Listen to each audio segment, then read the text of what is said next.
Next cool thing, not a big rear view mirror guy, more of a windshield guy. That's fine. But not everything that's new is better. And we tend to over-romanticize what life used to be, but boxing did used to be better. A college basketball, when a Tim Duncan would stay in school, a Patrick Ewing for 3 or 4 years, men's college basketball was absolutely better. And so was our domestic product in the NBA, our domestic stars who went to high school and then college. Now it's AAU nonsense. So they announced the Team USA final roster. I think they have one more player to add. Take LeBron James and Steph Curry off this roster. Yikes. Bam Adebayo has once in his career averaged over 20 a game. On the Dream Team, David Robinson averaged over 23 without the benefit of a three-point shot 7 times. Look at the Dream Team. Let's make a comp here. Magic, MJ, Bird, Malone, Stockton, Drexler, Ewing, Barkley, Robinson. That team was so good, Reggie Miller didn't make it. Isaiah Thomas didn't make it. Dominique had averaged 28.5 the same year, didn't make it. I can do it all, Charles Barkley. Score down low, perimeter transition. You get score only, Devin Booker. I get the greatest shooting guard ever, MJ. You get 22-year-old Ant Robinson. I get 2 titles, David Robinson. You get never made it past the second round, Joel Embiid. I get killer instinct Magic and MJ. You get, hey, you take the shot this time, Jason Tatum. This is an indictment of what's happening to our basketball culture. AAU, no hard high school coaching, maybe a G League, leave to make money, don't play in college basketball. Take out Steph and LeBron, that era, and it's ending. Think I'm wrong, go back. I get the greatest point guard ever and the greatest leader, MJ. You get Tyrese Halliburton. He's a good player. But go back. The basketball culture in America is a mess. The AAU culture. Our domestic stars, the best players in this league are all international. Number 1 draft pick, probably a French shooting guard coming up. Probably. I went back to the Tokyo Olympics, 2020. Tokyo Olympics.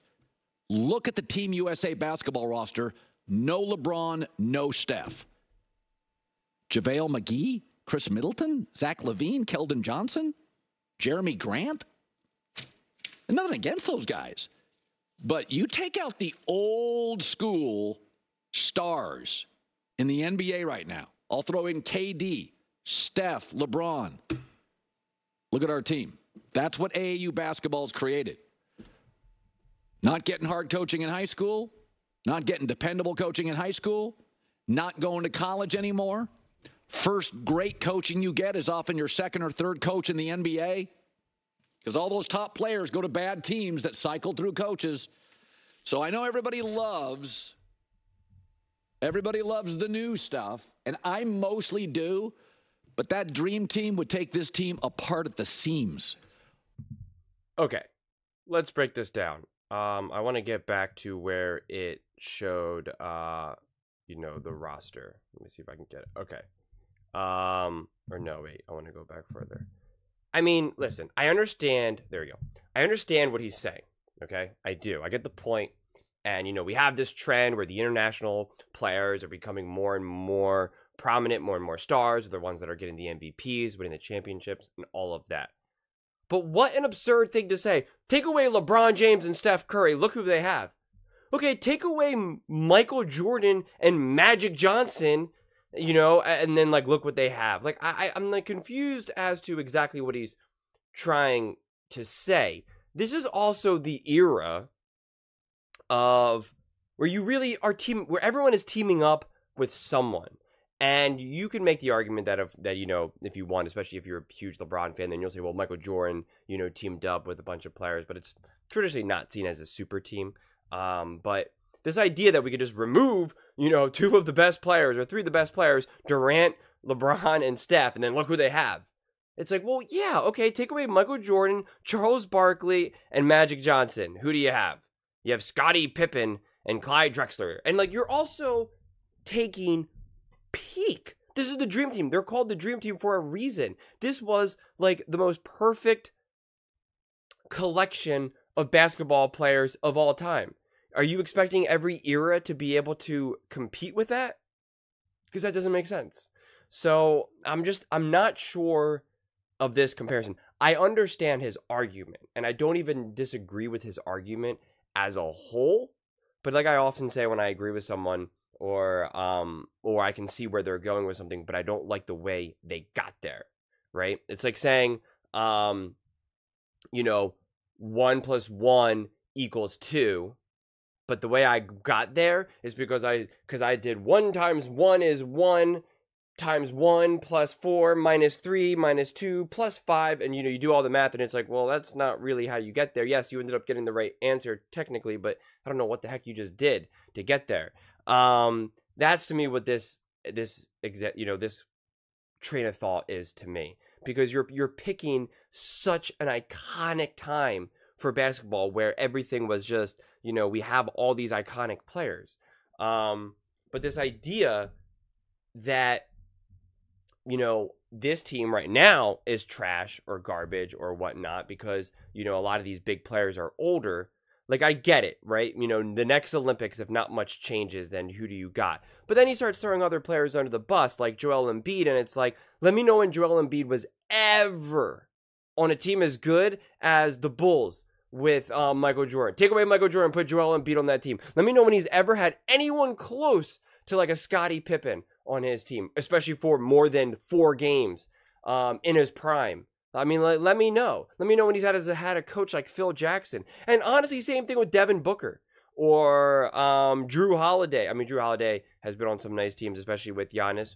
But Anthony Edwards, he's a little kid right now, practically. He's, 23 years old, I think? Like, he's crazy young. So I just think by the time LeBron James is out and Kevin Durant and Steph Curry, okay, Jason Tatum and Anthony Edwards and a few other couple pieces, they're going to be in their true prime. They're going to be mature, ready to go in that prime time age of like 28, 29, 30, 27, 28, 29, 30, within that range. Jason Tatum, you can throw him in there as well. And then they're going to be those dudes.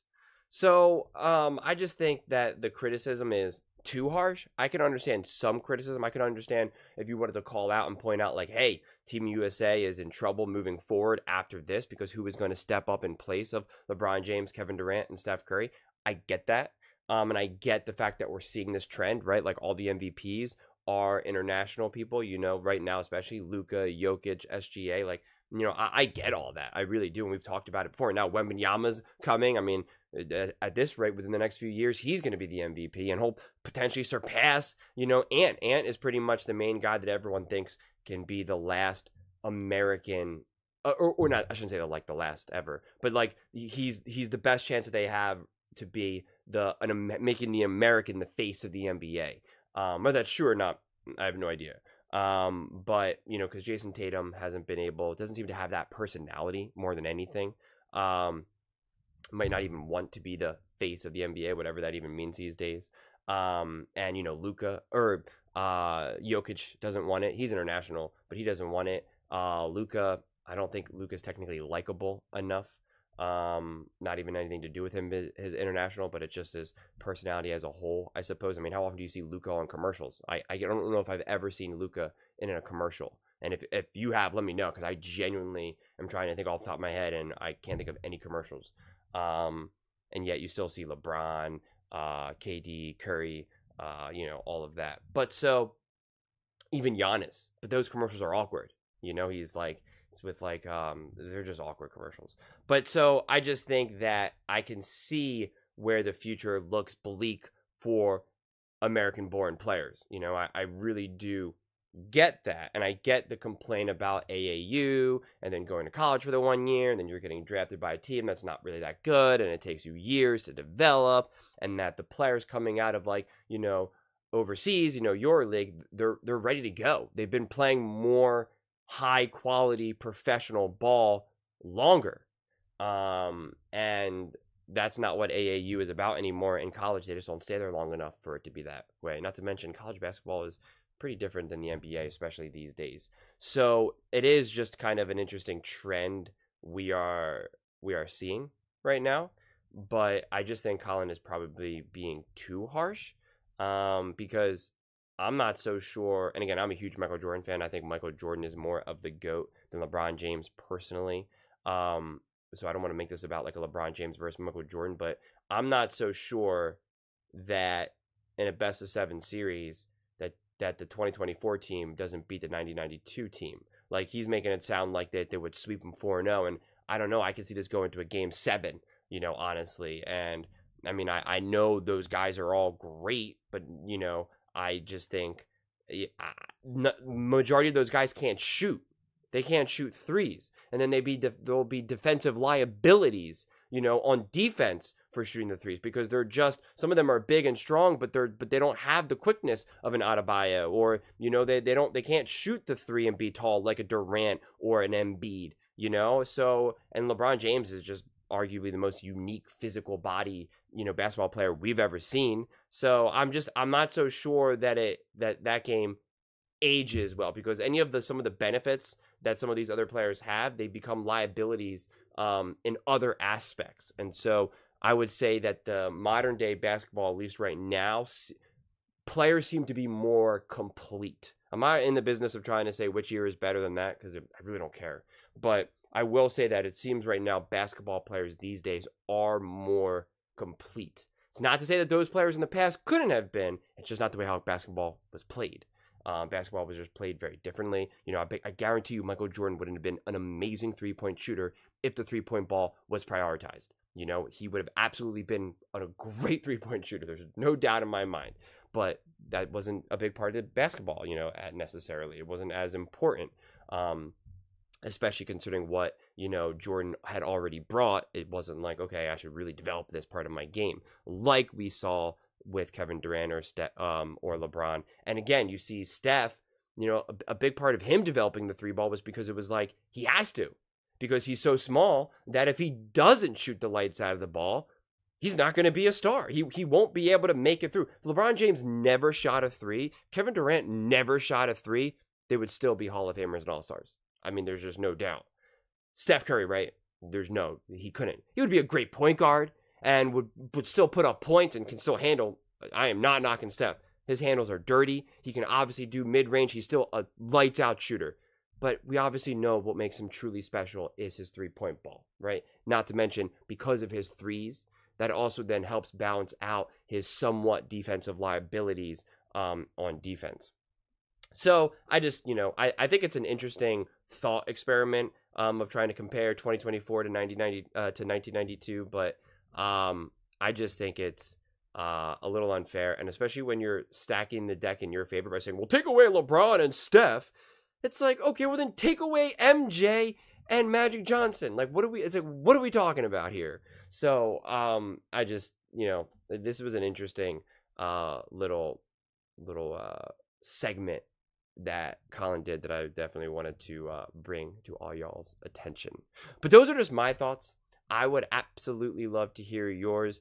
Do you think any team will live up to the Dream Team? And do you think the 2024 team could beat the 1992 team? Let me know in the comments below. I read every single comment. So whether you agree with me or disagree with me, either way, let's get in some discussions. Let's get in some fights. But ultimately, let's just have some fun. And please do consider subscribing. We are building an amazing community here, and I would absolutely love to see you part of it. I want to build something that we all genuinely feel connected to. Something that we're really excited to be part of, and I think we're well on our way to doing it. And please don't forget to give this video a thumbs up. It really does help with the visibility, and it really helps combat all the haters and the trolls. Thank you so much, and see you next time.